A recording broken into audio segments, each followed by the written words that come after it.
Beleza, galera? Agora a gente vai para a parte que realmente pega a gente. Porque é a parte mais complexa, porque a gente não tem isso no nosso dia a dia, que é a escuta cardíaca.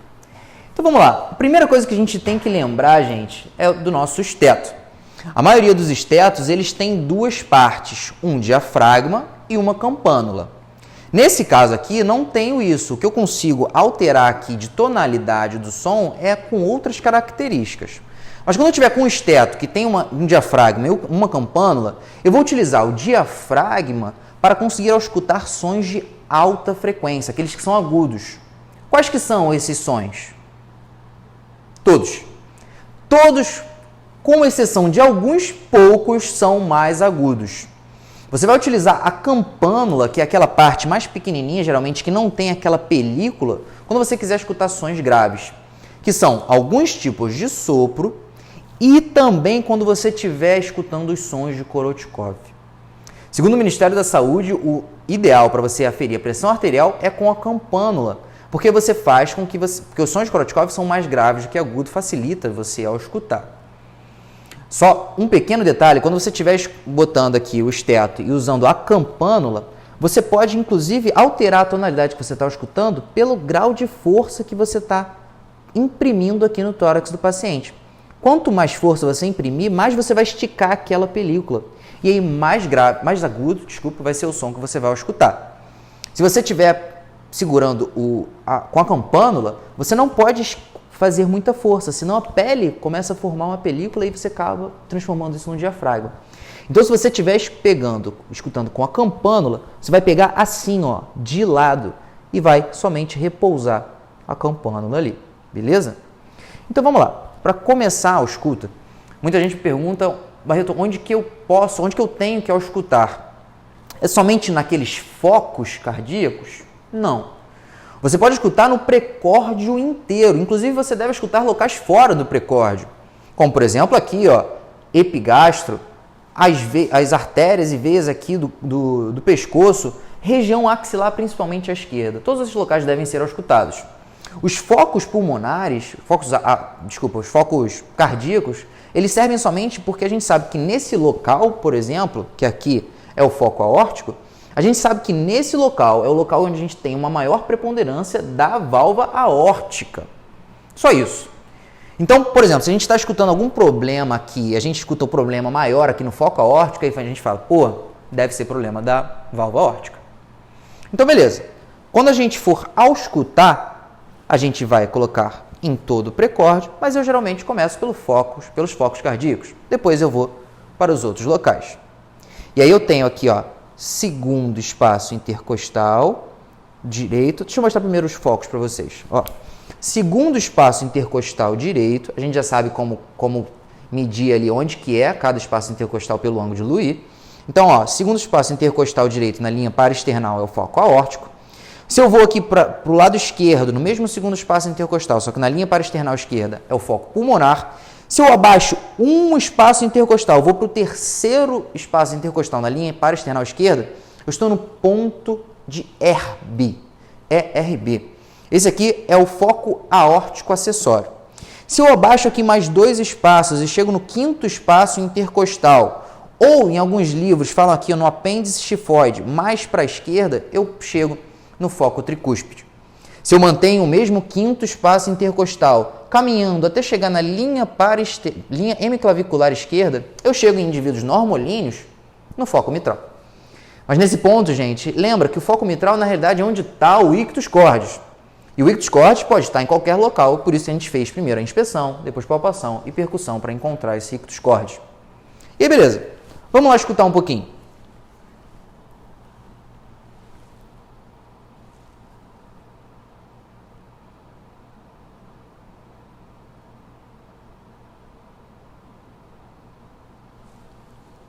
Nesse momento, galera, o que eu estou escutando aqui não é procurando sopro, extrasístole, não.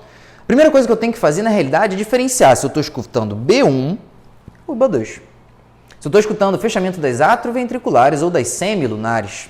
B1 é aquele som que tem um pouco uma duração maior e ele é um pouco mais grave, é o tum. B2 é aquele som que tem uma duração um pouquinho menor e é mais agudo. É o tá. Outra maneira de diferenciar também, se a gente está escutando B1 ou B2, na verdade é pela pausa que você tem entre cada um desses. Entre B1 e B2, vamos fazer assim. Entre B1 e B2, a gente tem uma pequena pausa, e entre B2 e o próximo B1, a gente tem uma grande pausa. Essa é uma outra maneira muito boa da gente conseguir diferenciar. Outra ainda é, enquanto eu estou escutando, eu palpo aqui, ó, o pulso do meu paciente. Porque eu sei que o pulso dele, aqui, ó, eu estou palpando aqui, ó, o pulso radial. Eu sei que o pulso dele, ele vai ser logo depois do fechamento das atrioventriculares. Vocês lembram que tem lá a fase de contração isovolumétrica no ciclo cardíaco? Depois da contração isovolumétrica, que é uma fração de segundos, tem a fase de ejeção rápida. Na fase de ejeção rápida é que eu consigo palpar os pulsos, seja ele central ou seja ele periférico. Beleza. Só que na parte da ausculta, a gente tem também algumas manobras que podem facilitar a gente na ausculta.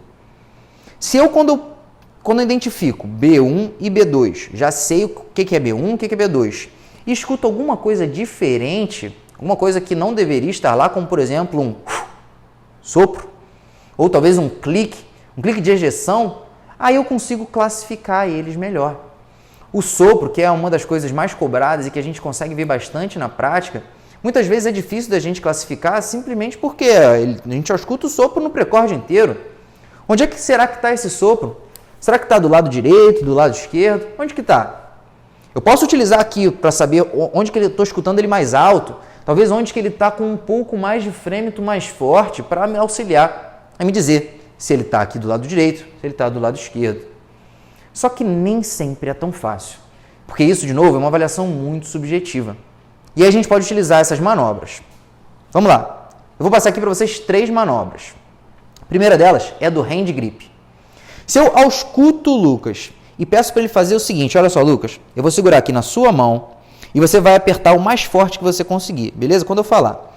Gente, reparem o local onde eu estou colocando a minha mão.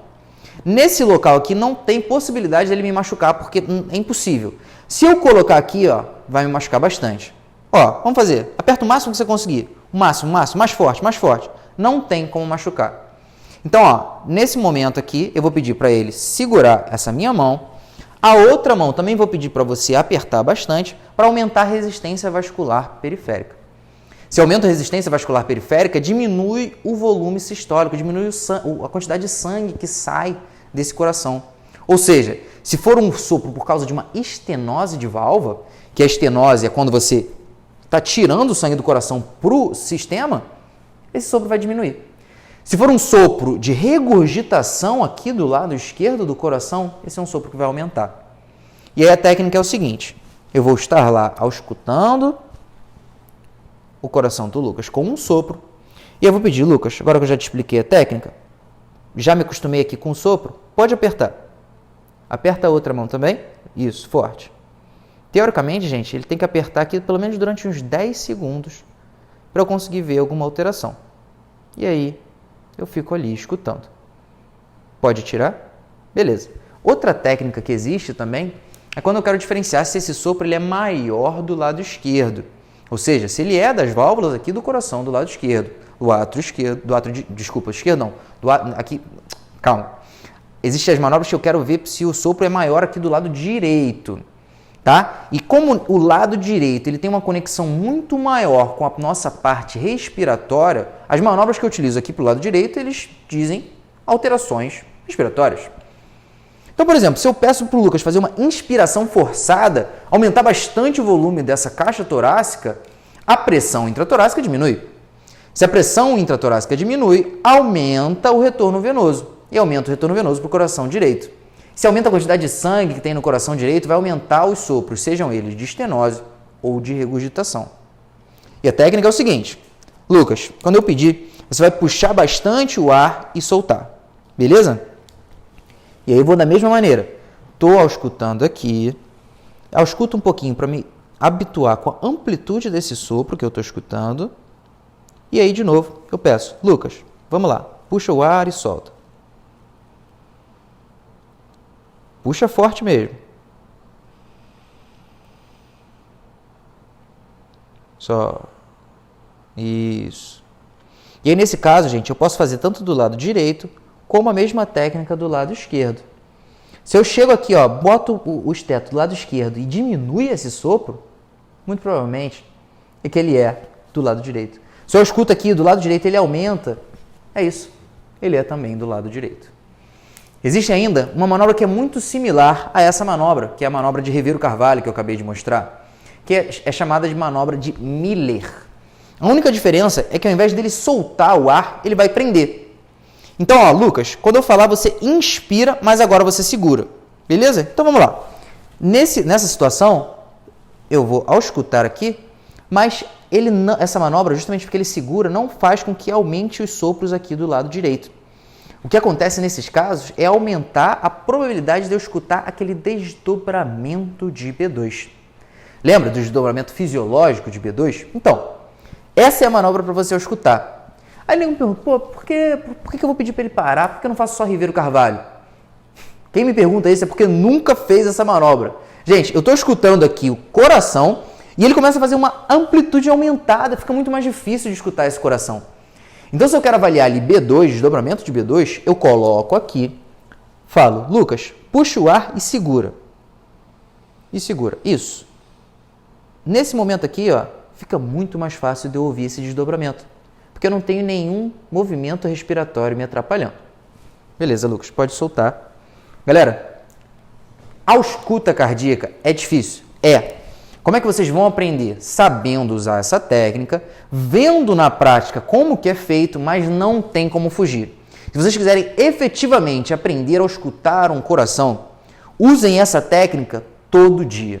Chega lá na enfermaria, fala com o paciente durante 5 minutos, fala, olha só, gostaria de escutar o seu coração, o senhor se incomoda, como é que o senhor está se sentindo? Posso escutar? E aí fica lá, ó.